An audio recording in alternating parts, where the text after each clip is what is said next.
તો હેલો મિત્રો, આજે સવારમાં ગુડ મોર્નિંગ, જય માતાજી, જય શ્રી કૃષ્ણ બધાને. તો આપણે નવા વ્લોગમાં ફરી એકવાર સ્વાગત છે. તો મિત્રો, આજે અમારા નાસ્તામાં મેગી, ચા, રોટલી, એગ પર આખો એગ, આમાં ગાજરનો હલવો છે. તો આજે મારા પોયરાઓ બધી અહીં લઈ આવ્યા મારી પહેલાં. તો ચલો મિત્રો, નાસ્તો કરી લઈએ. આના તિયાંશ ઠંડુ પાડું મારું ઈંડો. ઓકે, એનું ઈંડું ઠંડુ પડે છે, ઢગેશ ને એટલે. બોટી સીધી બેઠો, બેઠી આવ. Yes, good boy. મારો દીકરો તો ગુડ બોય છે. આ મારો આંગળાની અપોઇન્ટમેન્ટ આવી ગઈ છે. તો મંડેના અપોઇન્ટમેન્ટ જાય પછી એ લોકો શું કહેશ, પાટો વાળો કે શું કહેશ પછી ખબર પડે. તો રીશુ થેપલો લઈને આવે છે. વાહ, રીશુ થેપલું લઈને આવી ગયો. જો મેથીનું રોટલી. આજે મારે બનાવવાનું છે મગરું પીસીને અને ગેદરીના મુઠિયા બનાવવાના છે. તો ગેદરીને મેં પલાળવા માટે ઘરે મૂકી દીધી છે. તો તમને બતાવું. તો મિત્રો, આજે આપણે મગરું બનાવવાનું છે. તો મગરું કુકરમાં બાફી લીધું છે, પછી એને વીસવું પડશે. અને આ પાણીમાં ગેદરી પલાળેલી છે આખી. તો એને આજે મુઠિયા બનાવવાના છે. તો પલળી જાય પછી કાપી લેમ, પછી હું તમને બતાવું. આ મારા કમ્પોસ્ટની બીન ભરાઈ ગઈ છે, તો એનું નાખી આવું. મિત્રો, મેં મારી બેગ આમાં ખાલી કરી નાખી છે, બકેટ. મિત્રો, કેટલું ફ્રોઝન થઈ ગયું છે જો.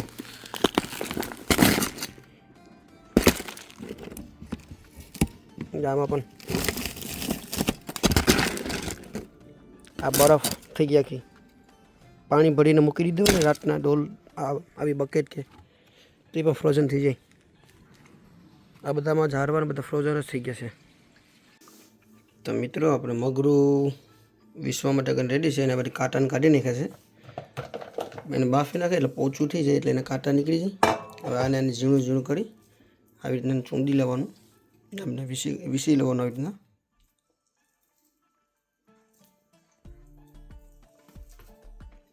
આ થાળી રાખેલી છે, એમાં અલગ કરતી જાય છે. હું આ ગેદરી કાપી નાખું.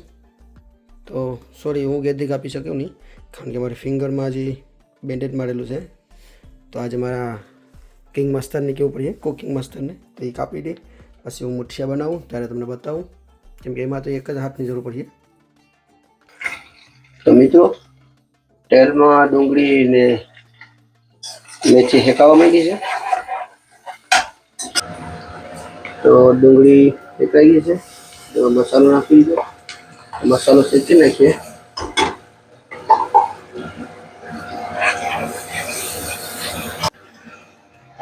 તો મિત્રો, હવે ટમેટું નાખી દીધું, ટમેટું મરચું. અમારો કુકિંગ માસ્ટર એને આજે આ મગરું પકાવવા સોંપી દીધું હતું. આજે મારે મગરું ખાવું હતું, તો એને કીધું હતું કે મગરું પકાવજે. આજે એ મગરું પકાવે છે અને હું આજે ગેદરાના મુઠિયા બનાવવાનું છે. તો એને હવે આ ડીશમાં કાઢી લીધું.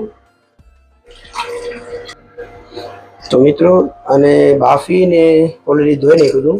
તો એ પાછું જ્યારે વીસું પછી એકવાર પાછું તો એ ધોવું પડે, કારણ કે એમાં કદાચ કાકડી બાકડી રહી ગઈ હોય તો નીકળી જાય. તો આપણું મગરું હવે રેડી છે મસાલામાં નાખવા માટે કરીએ. તો હવે આપણો મસાલો રેડી છે. હવે મગરું નાખી દઈએ. મિત્રો, મગરું મને બહુ ભાવે, એટલે મગરું મને ખાવું જ જોઈએ, બહુ મજા આવે. મગરું જે ખાતા હે એને ખબર હે કે પકાઈએ પછી કેવું ખાવાનું સારું લાગે.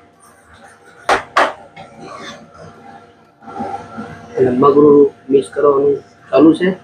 અને મગરું એટલે જે રાયું આવે એ મગરું છે. રાયું મગરા કેટલી જાતના આપણે બધે કહેતા હોય, ઇન્ડિયાવાળા, દીવવાળા, પણ આ રાયું છે. મને રાયું બહુ ભાવે, આવી રીતે વીસીને પકાવીને ખાવાનું. તો મગરું રેડી છે. હવે પકાવવા માટે કરીને ઢાંકીને મૂકીશું. તો સીધું ઢાંકી દીધું છે અને ધીમા ધીમા ગેસ ઉપર પકાવવા મૂકી દીધું છે. તો મિત્રો, આપણે મુઠિયા બનાવવા માટે કરીને ધારાભાંજી, ડુંગળી, ટમેટા, મરચાં લઈ લીધા છે. ચલો હું ચોપ કરી નાખું ઝીણું બધું. તો મિત્રો આપણે આમાં મુઠિયા માટે કરીને ધારાભાંજી, મોરું મરચું, તીખું મરચું અને ટમેટું મોરી દીધું છે. ઓનિયનને પછી મોરું, કારણ કે ઓનિયન પછી સ્મેલ વધારે મળી જાય. અને આ ફિશ ગેદરો હજી મોરવાનું બાકી છે. તો શીતલ છોકરાને લેવા ગયેલ છે ટિયાન્સને સ્કૂલે, તો આવી જઈ પછી મોરી દઈ. ને આમાં આપણું મગરું રેડી છે. દેખાય છે ને ઓલું સેવૈયા જેવું, પણ સેવૈયા નથી. તો મિત્રો આપણું ગેદરો કાપવાનું ચાલુ કરી દીધું છે, કારણ કે શીતલ આવી ગઈ છોકરા લઈને. તો એ કાપવા માંડી આવીને. અને આ છોકરાઓને ક્રિસ્પી ભજીયા ખાવાતા, તો એને હું તેલમાં ફ્રાય કરી દીધા છોકરાઓને. તો તેલમાં ભજીયા ફ્રાય થાય છે અને આપણો ગેદરો કપાઈને રેડી થઈ ગયો છે મિત્રો.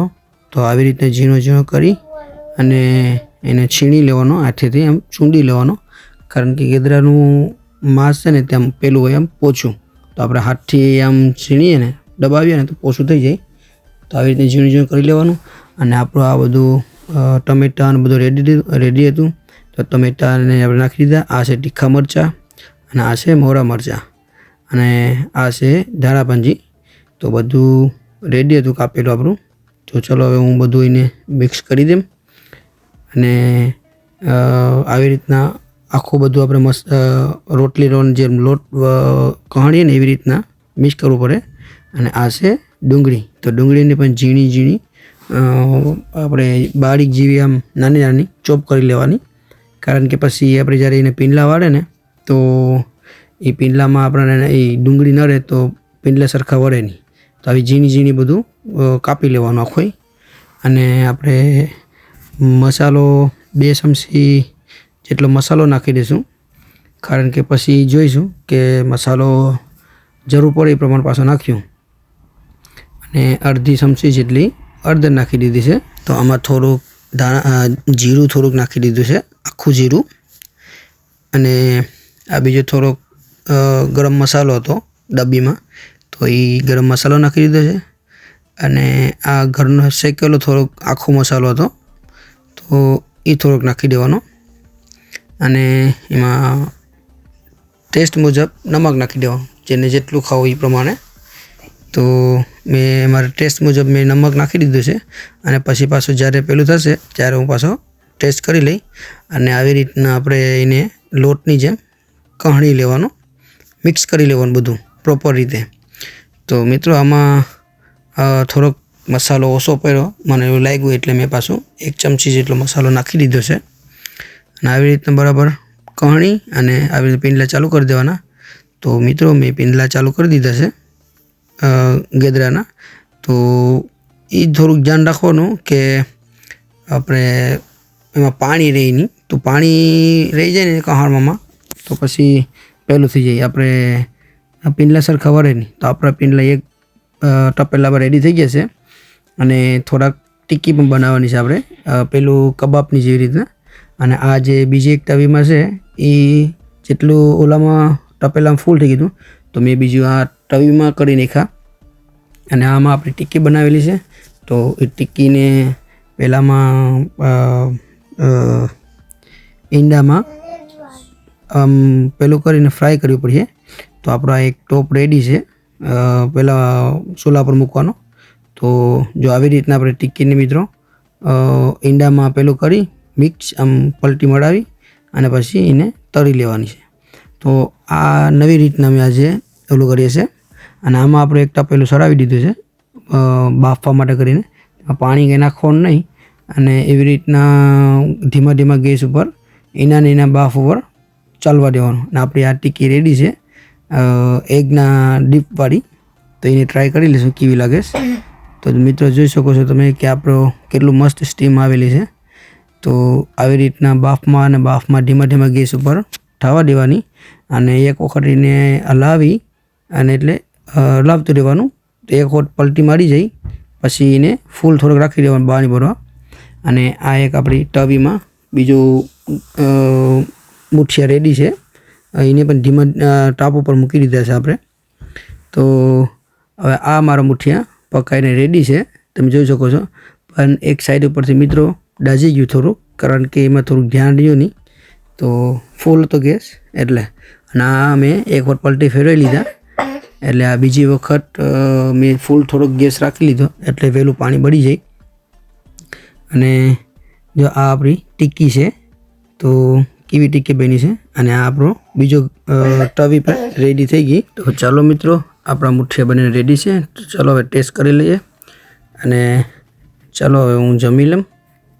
હવે મુઠિયા ને બધા કેવા બન્યા છે ટેસ્ટ કરીને પછી ખબર પડે આ વખતે કેવા મુઠિયા છે.